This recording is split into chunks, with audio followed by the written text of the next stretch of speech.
தொலைக்காட்சி சேனலின் புதுவையின் இன்றைய நிகழ்வுகள்.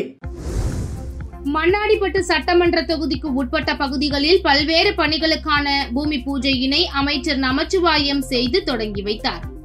புதுச்சேரி நியமன சட்டமன்ற உறுப்பினர் தொகுதி மேம்பாட்டு நிதியின் கீழ் ரூபாய் 21,70,000 செலவில் மேற்கொள்ளப்படும் லிங்காரெட்டிப்பாளையம் கிராமத்தில் உள்ள தெற்கு தெருவில் கழிவுநீர் வாய்க்கால் மற்றும் சாலைகளை மேம்படுத்துதல் பணிக்கான பூமி பூஜையும், குப்பம் கிராமத்தில் உள்ள விடுபட்ட குறுக்கு தெருக்களுக்கு கழிவுநீர் வாய்க்கால் மற்றும் சாலைகள் அமைத்தல் பணிக்கான பூமி பூஜை ரூபாய் 7,80,000 செலவிலும், கைக்கலப்பட்டு கிராமத்தில் உள்ள புதுநகருக்கு சாலை அமைத்தல் மற்றும் கருமாதி கொட்டகை கட்டுதல் பணிக்கான பூமி பூஜை ரூபாய் 13,50,000 செலவிலும், சுத்துக்கேணி கிராமத்தில் உள்ள மேட்டு தெருவில் சாலையை மேம்படுத்துதல் மற்றும் கழிவுநீர் வாய்க்கால் அமைத்தல் பணிக்கான பூமி பூஜை ரூபாய் 24,50,000 மதிப்பீட்டிலும் நடைபெற்றது.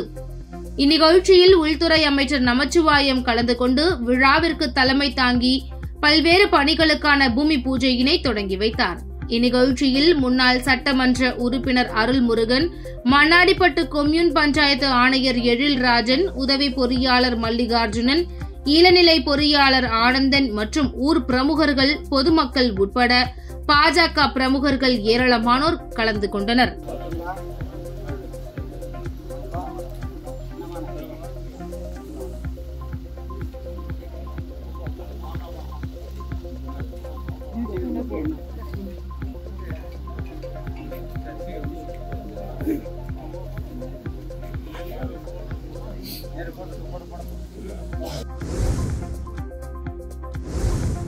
வெளிநாட்டு சுற்றுலா பயணிகளின் வரவேற்பு எண்ணிக்கையை அதிகப்படுத்தும் முயற்சியில் பாரிஸில் புதுச்சேரி சுற்றுலா வளர்ச்சித்துறை. பாரிஸ் 12 உள்ள ஜோத்பூர் பேலஸில் 18/1/2025 மாலை 7 மணிக்கு புதுச்சேரி சுற்றுலாத்துறை சாலை நிகழ்ச்சிக்கான சந்திப்பு மற்றும் கலந்துரையாடல் நிகழ்ச்சிக்கு புதுவை சுற்றுலாத்துறை அமைச்சர் மாண்புமிகு லட்சுமி நாராயணன் அவர்கள் சிறப்பு விருந்தினராக கலந்து கொண்டு உலக தரவரிசை பட்டியலில் புதுச்சேரியை முதலிடத்தில் கொண்டுவர வேண்டும் என்றும், நிகழ்ச்சியில் பங்கேற்ற பிரான்சில் உள்ள தமிழ்ச் சங்கங்களின் பிரதிநிதிகள், ஹோட்டல் உரிமையாளர்கள், தொழில் முனைவர்கள், சுற்றுலா பயண முகவர்கள் அதிக முயற்சி எடுக்க வேண்டும் என்றும் வேண்டுகோள் விடுத்தார். நிகழ்ச்சியில் கலந்து கொண்ட பாரிஸில் உள்ள இந்திய தூதரக செயலாளர், கட்டிடக்கலை வல்லுநர்கள், ஓவியர்கள், இந்திய வம்சாவளி நகரமன்ற உறுப்பினர்கள் மற்றும் நிகழ்ச்சியில் பங்கேற்ற அனைவரையும் புதுச்சேரி அரசின் தலைமை செயலாளர் டாக்டர் சரத் சௌகான் வரவேற்றார். இதில் சுற்றுலாத்துறையின் செயலாளர் நன்றி உரையாற்றினார். இதற்கான ஏற்பாடுகளை புதுச்சேரி சுற்றுலா வளர்ச்சித்துறை சிறப்பாக செய்திருந்தது. அனைவருக்கும் இரவு விருந்து ஏற்பாடு செய்யப்பட்டிருந்தது. பீஸ்ஃபுல் புதுச்சேரி நிறுவனத்தினர் நினைவு பரிசு அடங்கிய கைப்பையை அனைவருக்கும் வழங்கினார்கள். மது ஆலைகளுக்கு அனுமதி வழங்கியதில் முறைகேடு நடந்துள்ளதாக புகார்கள் எழுந்துள்ளது. இதுகுறித்து சிபிஐ விசாரணை கோரி உயர்நீதிமன்றத்தை நாடுவோம் என புதுச்சேரி பாராளுமன்ற உறுப்பினரும் மாநில காங்கிரஸ் தலைவருமான வைத்திலிங்கம் தெரிவித்துள்ளார். புதுச்சேரி மாநில காங்கிரஸ் தலைவர் வைத்திலிங்கம் செய்தியாளர்களை சந்தித்தார். அப்போது புதுச்சேரி அரசு தீபாவளிக்கு இலவச அரிசியை ரேஷன் கடை மூலம் வழங்கியது. ஆனால் அதன் பின்னர் ரேஷன் கடைகளை திறக்கவில்லை, இலவச அரிசியும் வழங்கவில்லை, ரேஷன் கடை ஊழியர்களுக்கு சம்பளமும் தரவில்லை. உணவு பாதுகாப்பு சட்டப்படி 20 கிலோ அரிசி ஏழை மக்களுக்கு தர வேண்டும், இதையும் அரசு தரவில்லை. புயலால் பாதிக்கப்பட்ட புதுச்சேரி மக்களுக்கு ரூபாய் 5,000 நிவாரணம் வழங்கப்பட்டது. ஆனால் விவசாயிகள், முழுமையாக வீடு இழந்தவர்களுக்கு இதுவரை நிவாரணம் தரவில்லை.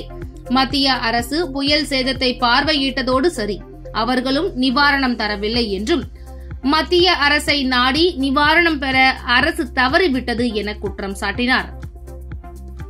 மேலும் மது ஆலைகளுக்கு அனுமதி வழங்கியதில் முறைகேடு நடந்துள்ளதாக புகார்கள் எழுந்துள்ளது.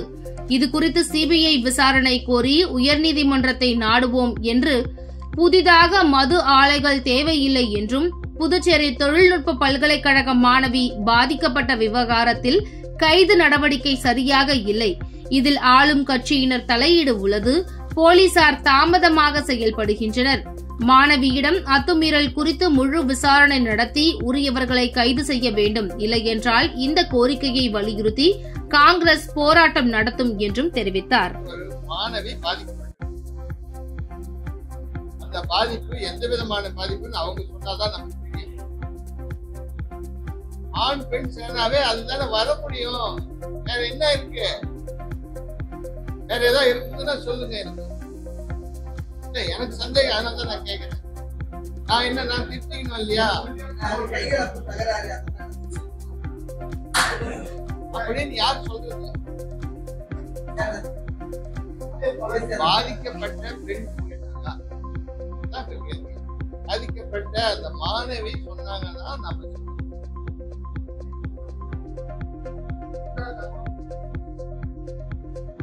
சொல்ல முடியாது. வேற என்ன வார்த்தை சொல்ல முடியும்? நீங்க எப்படி எடுத்துக்கனாலும் எடுத்துங்க. ஆனா பாதிப்பு அந்த குழந்தைக்கு இருக்கு இல்லையா? அந்த மாணவிக்கு பாதிப்பு ஏற்பட்டிருக்கு. அந்த பாதிப்பு உண்மைதானே? பாலியல் பலாத்காரம்ன்றதே ஒரு ஜுடிஷியல் வேர்டு. அதாவது பாலியல் பலாத்காரமே ஒரு ஜுடிஷியல் வேர்டு. அதை எப்படி வேணாலும் நீங்க இன்டர்பிரேட் பண்ணலாம். ஆனால் ஒரு மாணவி பாதிக்கப்பட்டிருக்கு. அதனால என்ன இருக்கு? பாலியல் பலாத்காரம் அவங்க வேணா இல்லைன்னு சொல்லிட்டு அந்த 2 நபர்கள் 4 பேர் பேரு குற்றச்சாட்டு. 4 பேர் பேரு குற்றச்சாட்டு. 2 பேர் தான் கைது பண்ணிருக்காங்க. 2 பேர் ஏன் கைது பண்ணல? அவங்களே அரெஸ்ட் பண்ண வேண்டியதானே? ஸ்ரீ எல்லையம்மன் கோவில் தேவஸ்தானம் கட்டுமான பணியை அனிபால் கென்னடி எம்எல்ஏ பார்வையிட்டு சிறப்பு பூஜையில் அம்மன் தரிசனம் செய்தார். புதுச்சேரி உப்பளம் தொகுதிக்கு உட்பட்ட எல்லையம்மன் வீதியில் அமைந்துள்ளது அருள்மிகு ஸ்ரீ எல்லையம்மன் கோவில் தேவஸ்தானம். கட்டுமான பணியை திமுக மாநில துணை அமைப்பாளர் அனிபால் கென்னடி, உப்பளம் தொகுதி சட்டமன்ற உறுப்பினர் அவர்கள் நேரில் சென்று கோவில் நிர்வாகியுடன் பார்வையிட்டார். பின்னர் அம்மனை வணங்கி அங்கு நடைபெற்ற சிறப்பு பூஜையில் பங்கு கொண்டு தரிசனம் செய்தார். அறநிலையத்துறையிடமிருந்து கட்டுமான பணிக்கான நிதி உதவி அரசிடம் பெற்றுத் தருவதாக சட்டமன்ற உறுப்பினர் அனிபால் கென்னடி அவர்கள் கோவில் நிர்வாகிகளிடம் உறுதியளித்தார். உடன் தொகுதி செயலாளர் சக்திவேல், அவைத்தலைவர் ஹரிகிருஷ்ணன், கிளை செயலாளர்கள் செல்வம், சந்துரு, இருதயராஜ், ராகேஷ் ஆகியோர் உடனிருந்தனர்.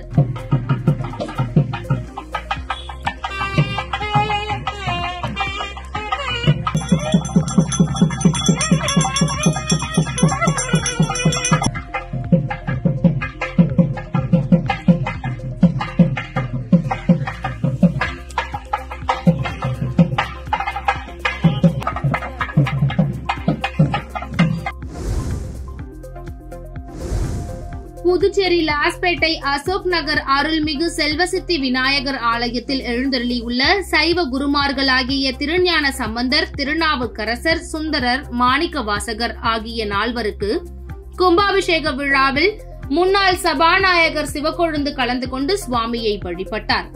புதுச்சேரி லாஸ்பேட்டை அசோக் நகர் அருள்மிகு செல்வசித்தி விநாயகர் ஆலயத்தில் எழுந்தருளியுள்ள சைவ குருமார்களாகிய திருஞான சம்பந்தர், திருநாவுக்கரசர், சுந்தரர், மாணிக்கவாசகர் ஆகிய 4வருக்கு மகா கும்பாபிஷேகம் வெகு விமர்சையாக நடைபெற்றது. இந்த கும்பாபிஷேகத்தில் 4வருக்கும் சிறப்பு அபிஷேகம், ஆராதனைகள் நடைபெற்றது. தொடர்ந்து விழாவில் சிறப்பு விருந்தினர்களாக முன்னாள் சபாநாயகர் சிவக்கொழுந்து, சப்தகிரி அறக்கட்டளை பொறுப்பாளர் VPS ரமேஷ்குமார், பாராளுமன்ற உறுப்பினர் செல்வ கணபதி, முன்னாள் அமைச்சர் ஷாஜகான், முன்னாள் சட்டமன்ற உறுப்பினர் சாமிநாதன் உள்ளிட்ட முக்கிய பிரமுகர்கள் கலந்து கொண்டனர். தொடர்ந்து கும்பாபிஷேகத்தில் கலந்து கொண்ட பக்தர்களுக்கு முன்னாள் சபாநாயகர் சிவக்கொழுந்து அன்னதானம் வழங்கினார். நிகழ்ச்சிக்கான ஏற்பாடுகளை கோவில் அறங்காவலர் குழுவினர்களான தலைவர் தமிழரசன், பொது செயலாளர் கோவிந்தராஜ், கௌரவ தலைவர் ஹரிதாஸ், துணைத் தலைவர்கள் வேலாயுதம், வேல்முருகன், பொருளாளர் ராஜசேகர், துணை பொது செயலாளர்கள் திருஞான சம்பந்தம், ராஜேஷ்குமார், செயலாளர்கள் தீனதயாளன், ஆண்டாள், முராரி ராவ், மாசிலாமணி, முரளிதரன் உள்ளிட்ட சான்றோர்கள், மெய்யன்பர்கள், சிவனடியார்கள், ஊர் பொதுமக்கள் என அனைவரும் திரளாக கலந்து கொண்டனர்.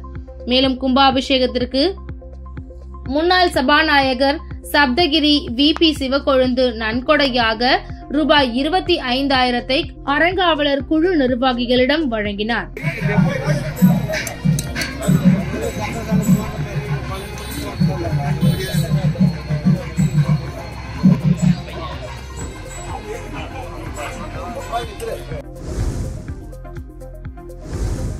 புதுச்சேரி உருளையன்பேட்டை காவல் நிலைய எல்லைக்கு உட்பட்ட பகுதியில் நேற்று அதிகாலை 1 மணி அளவில் பஸ் ஸ்டாண்ட் எதிரில் நிறுத்தி வைக்கப்பட்டிருந்த டிராக்டர் காணவில்லை என்ற புகார் அடிப்படையில் எஸ்எஸ்பி கலைவாணன் அவர்களின் உத்தரவின் பேரில் மற்றும் எஸ்பி கிழக்கு பிரிவு ரகுநாயகம் அவர்களின் மேற்பார்வையில் உருளையன்பேட்டை காவல் நிலைய இன்ஸ்பெக்டர் கணேசன் அவர்களின் மேற்பார்வையிலும் எஸ்ஐ கோவிந்தராஜன் மற்றும் எஸ்ஐ மணிமொழி, எஸ்ஐ ராமலிங்கம் மற்றும் குற்றப்பிரிவு தலைமை காவலர்கள் சத்யவேல், மணிகண்டன், பிரேம்குமார், ஞானசேகர் மற்றும் கிழக்கு குற்றப்பிரிவு தலைமையில் தனிப்படை எஸ்ஐ லட்சுமி நாராயணன், எஸ்ஐ பெரிய Annasamy, SI Suresh, head constable Sathyamurthy, Sriram மற்றும் காவலர் சந்துரு இவர்கள் அடங்கிய தனிப்படை அமைக்கப்பட்டு குற்றவாளியை தேடி புதுச்சேரி புதிய பேருந்து நிலையத்தில் இருந்து சிசிடிவி கேமராக்களை ஆராய்ந்து பின்தொடர்ந்து சென்று குற்றவாளியை சுமார் 5 மணி நேரத்தில் கையும் களவுமாக பிடித்தனர்.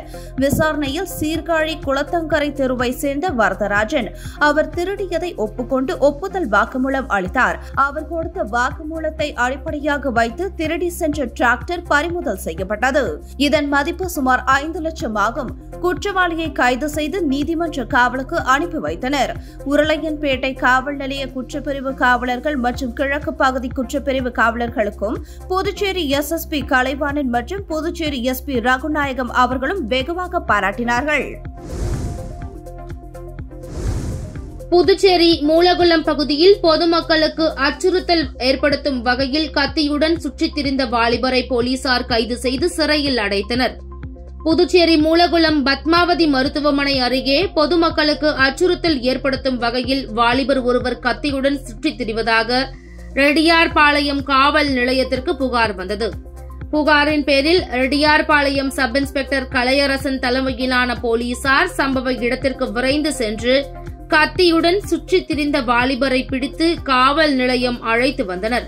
விசாரணையில் அரும்பார்த்தபுரம் வசந்தம் நகரை சேர்ந்த சுந்தரம் என்கிற பிரசாந்த் என்பதும் இவர் மீது கஞ்சா உள்ளிட்ட பல்வேறு வழக்குகள் உள்ளதும் தெரியவந்தது. இதனை அடுத்து பிரசாந்தை கைது செய்த போலீசார் நீதிமன்றத்தில் ஆஜர்படுத்தி காலாப்பட்டு மத்திய சிறையில் அடைத்தனர். புதுவை மாநிலத்தில் 10 பேரிடம் இணைய வழியில் சுமார் ரூபாய் 20 லட்சம் பண மோசடியில் ஈடுபட்ட மர்ம நபர்கள் குறித்து இணைய வழி குற்றப்பிரிவு போலீசார் வழக்கு பதிந்து விசாரித்து வருகின்றனர். புதுச்சேரி வில்லியனூர் பகுதியை சேர்ந்தவர் கோமதி வள்ளி.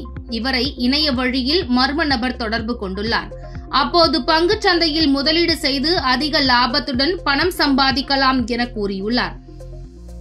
அதனை நம்பிய கோமதி வள்ளி அந்த நபர் அனுப்பிய செயலி மூலம் பல தவணைகளில் ரூபாய் 12 லட்சத்தை முதலீடு செய்து ஏமாந்தார்.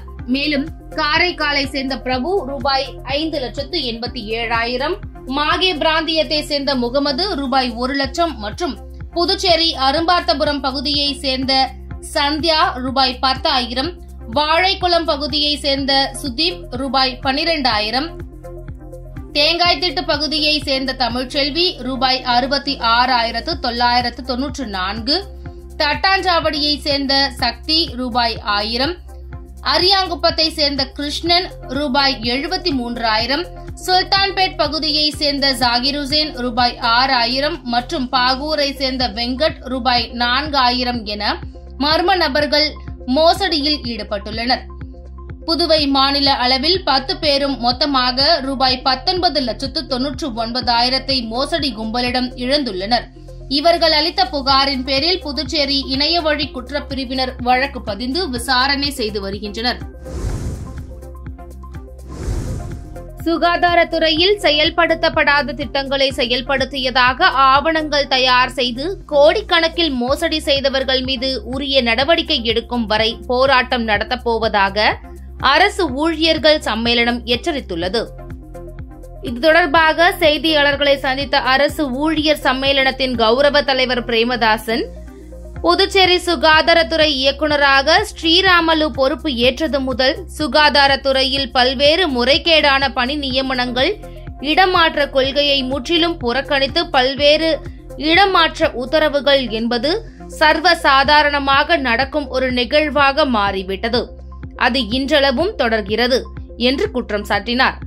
மேலும் சுகாதாரத்துறையில் முறைகேடான பணி நியமனங்கள் மற்றும் முறைகேடுகள் NHMல் ஸ்ரீராமலு மற்றும் லக்ஷ்மி ஆகியோரின் சிண்டிகேட் இருவரும் ஊழல் முறைகேடுகள் ஈடுபட்டுள்ளனர் என்று கூறிய அவர், முறைகேடான முறையில் பணி வாய்ப்பு பெற்றவர்களை பாதுகாப்பது மற்றும் பதவி உயர்வு வழங்க துடிப்பது போன்ற பல்வேறு நிகழ்வுகள் மற்றும் தொடர்ந்து இடமாற்ற கொள்கையை மீறி வருகின்றனர் என்று குற்றம் சாட்டினார். மேலும் இவர்களது ஊழலை மறைப்பதற்கு நீதிமன்றத்தில் கூட தவறான ஆவணங்கள் தயார் செய்து தவறு செய்துள்ளவர்களை காப்பாற்றுவதற்கு நிர்வாகம் முயற்சித்து வருவதாக தெரிவித்த அவர், சுகாதாரத்துறையில் தற்போதைய செயல்பாடுகளுக்கு எதிராக 4 பிராந்தியங்களிலும் ஊழியர்களை திரட்டி போராட்டம் நடத்த அரசு ஊழியர் சம்மேளனம் முடிவு செய்துள்ளது என்று குறிப்பிட்டார். மேலும் தரமற்ற மருந்துகள், தரமற்ற LED டிவி, தேவைக்கு அதிகமான வாடகை வண்டிகள், செயல்படுத்தப்படாத திட்டங்கள், செயல்படுத்தியதாக ஆவணங்கள் தயார் செய்து கோடிக்கணக்கில் மோசடி செய்தவர்கள் மீது உரிய நடவடிக்கை எடுக்கும் வரை போராட்டம் தொடரும் என்று எச்சரித்தார். புதுச்சேரி வணிக திருவிழாவின் காலக்கெடு அடுத்த மாதம் 28ஆம் தேதி வரை நீட்டிக்கப்பட்டுள்ளதுடன் இதுவரை 27 லட்சம் பரிசு கூப்பன்கள் பொதுமக்களுக்கு விநியோகிக்கப்பட்டுள்ளது. புதுச்சேரி வணிக திருவிழா கடந்த அக்டோபர் துவங்கி நடந்து வருகிறது. வணிக திருவிழாவில் பங்கேற்றுள்ள வர்த்தக நிறுவனங்கள், கடைகளில் ஷாப்பிங் செய்பவர்களுக்கு பரிசு கூப்பன் வழங்கப்பட்டு வருகிறது. புதுச்சேரி பிராந்தியத்தில் இதுவரை 18,50,000 பரிசு கூப்பன்களும், காரைக்காலில் 6,15,000 பரிசு கூப்பன்கள் உட்பட 27 லட்சம் பரிசு கூப்பன்களை பொதுமக்களுக்கு வர்த்தக நிறுவனங்கள், கடைகள் மூலம் விநியோகிக்கப்பட்டுள்ளது. பொதுமக்கள் போட்டி கொண்டு பரிசு கூப்பன்களுடன் பொருட்களை வாங்கி சென்று அதிர்ஷ்ட குழுக்களுக்கான நாளை எதிர்பார்த்து ஆவலுடன் காத்திருக்கின்றனர். இதற்கிடையில் பொதுமக்கள் வர்த்தக நிறுவனங்களின் கோரிக்கையை ஏற்று வணிக திருவிழாவினை அடுத்த மாதம் 28ஆம் தேதி வரை புதுச்சேரி அரசு நீட்டிப்பு செய்துள்ளது. மார்ச் 2ஆம் வாரத்தில் பரிசு பொருட்களை வழங்க திட்டமிடப்பட்டுள்ளது. வில்லியனூர் ரயில் நிலையத்திலிருந்து நாள்தோறும் ஆயிரக்கணக்கான மக்கள் பயணம் மேற்கொள்ளும் நிலையில் டிக்கெட் முன்பதிவு செய்யும் மையம் அமைக்க வேண்டும் என கோரிக்கை குரல் எழுந்துள்ளது. வில்லியனூர் நகரம் புதுச்சேரியின் மும்மத ஆன்மீக தலமாகும். இங்கு பிரசித்தி பெற்ற திருக்காமீஸ்வரர் கோவிலும், அருகே திருக்காஞ்சியில் இந்துக்களின் புனித தலமான காசியை போன்ற கங்கை வராக நதீஸ்வரர் கோவிலும், புகழ்பெற்ற வில்லியனூர் மாதா கோவிலும், பிரபலமான சுல்தான்பேட்டை தர்காவும் அமைந்துள்ளன. பல சித்தர் தலங்களும் வில்லியனூரை சுற்றி அமைந்துள்ளன. பல கல்லூரிகள், தொழிற்சாலைகள் என வில்லியனூர் ஒரு முழுமை பெற்ற நகரமாக காணப்படுகிறது. வில்லியனூர் ரயில் நிலையத்தில் ஒவ்வொரு நாளும் ஆயிரக்கணக்கான மக்கள் இங்கிருந்து பயணம் மேற்கொள்கின்றனர். குறிப்பாக அதிகாலை சென்னை எக்ஸ்பிரஸ் ரயிலில் மட்டும் வில்லியனூரிலிருந்து 500க்கும் மேற்பட்டோர் தினமும் பயணிக்கின்றனர். இப்படிப்பட்ட சிறப்பான வளர்ச்சியின் நகரமான வில்லியனூர் ரயில் நிலையத்தில் டிக்கெட் முன்பதிவு வசதி இல்லாதது நமது பொதுமக்களுக்கு மிகுந்த சிரமத்தை உண்டாக்குகிறது. இது பற்றி பலர் கோரிக்கை விடுத்தும் இன்னமும் இவ்வசதி செய்து தரப்படவில்லை. இன்டர்நெட் வசதியோடு ஒரு கம்ப்யூட்டர் வைக்க தென்னக ரயில்வேவுக்கு எவ்வளவு நாட்கள் தேவை என பொதுமக்கள் கேள்வி எழுப்புகின்றனர். சென்டாக் மருத்துவ சீட்டுகளில் முறைகேடாக மாணவர்கள் சேர்க்கப்பட்ட வழக்கில் தேசிய மருத்துவ கவுன்சிலுக்கு ரூபாய் 50,000 அபராதம் விதித்து ஐகோர்ட் உத்தரவிட்டுள்ளது. புதுச்சேரி அரசு மற்றும் தனியார் மருத்துவக் கல்லூரிகளில் உள்ள MBBS காலி இடங்கள் சென்டாக் மூலம் நிரப்பப்பட்டு வருகிறது. கடந்த 2017-18ஆம் ஆண்டு சென்டாக் மூலம் MBBS படிப்பிற்கு மாணவர் சேர்க்கை நடந்தபோது ஒரு சீட்டுக்கு 10 மாணவர்கள் என்ற அடிப்படையில் மாணவர்களின் பெயர் பட்டியலை தனியார் மருத்துவக் கல்லூரிகளுக்கு பரிந்துரையாக அனுப்பியது. அந்த பட்டியலில் உள்ள மாணவர்களை மட்டுமே சேர்த்துக் கொள்ள வேண்டும் என அறிவுறுத்தியது. ஆனால் தனியார் மருத்துவக் கல்லூரி நிர்வாகங்கள் சென்டாக் நிர்வாகம் அனுப்பிய 1ற்கு 10 என்ற பட்டியலில் இல்லாத மாணவர்களை அதிக பணம் வாங்கிக் கொண்டு முறைகேடாக சேர்த்தனர். இதுகுறித்து புதுச்சேரி சென்டாக் மாணவர் பெற்றோர் நல சங்கத்தின் சார்பாக தேசிய மருத்துவ கவுன்சிலில் புகார் அளிக்கப்பட்டது. தொடர்ந்து சென்னை உயர் நீதிமன்றத்தில் முறைகேடாக சேர்ந்த மாணவர்களை நீக்கி அந்த காலி இடங்களில் புதுச்சேரி மாநில மாணவர்களுக்கு வழங்க வேண்டும் என்று வழக்கு தொடரப்பட்டது. இந்த வழக்கு சென்னை உயர்நீதிமன்றத்தில் நடந்து வருகிறது. இவ்வழக்கில் நடவடிக்கை எடுக்க வேண்டிய தேசிய மருத்துவ கவுன்சில் நிர்வாகம் நடவடிக்கை எடுக்காமல் பலமுறை நீதிமன்றத்தில் அவகாசம் கேட்டு காலம் தாழ்த்தி வந்தது. இதனை ஏற்க மறுத்த தலைமை நீதிபதி ஸ்ரீராம், நீதிபதி செந்தில் குமரன் ராமமூர்த்தி ஆகியோர் தேசிய மருத்துவ கவுன்சில் நிர்வாகத்திற்கு ரூபாய் 50,000 அதிரடியாக அபராதம் விதித்தனர். இத்தொகையை தமிழ்நாடு சட்டப்பணிகள் ஆணைய வங்கிக் கணக்கில் செலுத்தவும் உத்தரவிட்டனர். புதுச்சேரியில் உள்ள தேசிய நெடுஞ்சாலையில் 100க்கும் மேற்பட்டோர் உயிரிழந்தவரின் உடலை சாலையில் வைத்து போராட்டம் நடத்தியதால் சுமார் 1 மணி நேரத்திற்கும் மேலாக போக்குவரத்து பாதிக்கப்பட்டது. புதுச்சேரி மங்கலம் தொகுதிக்குட்பட்ட பெருங்கலூர்பேட், தனத்துமோடு உள்ளிட்ட கிராமங்களில் 1500க்கும் மேற்பட்ட குடும்பங்கள் வசித்து வருகின்றன. இந்த ஊர்களுக்கு தேசிய நெடுஞ்சாலையை தாண்டி சுடுகாடு உள்ளது. இறப்பவர்கள் அங்கு உடலை எடுத்து சென்று அடக்கம் செய்வார்கள். ஆனால் தற்போது தேசிய நெடுஞ்சாலை அமைக்கப்பட்டதன் காரணமாக சாலை துண்டிக்கப்பட்டுள்ளது. இதனால் 4 கிலோமீட்டர் தூரத்திற்கு சுற்றி பின்பு சுடுகாடு பகுதிக்கு செல்ல வேண்டிய சூழல் ஏற்பட்டிருக்கிறது. அப்பகுதி மக்கள் பலமுறை கோரிக்கை விடுத்தும் அரசு இதுவரை எந்த நடவடிக்கையும் எடுக்கவில்லை என கூறப்படுகிறது.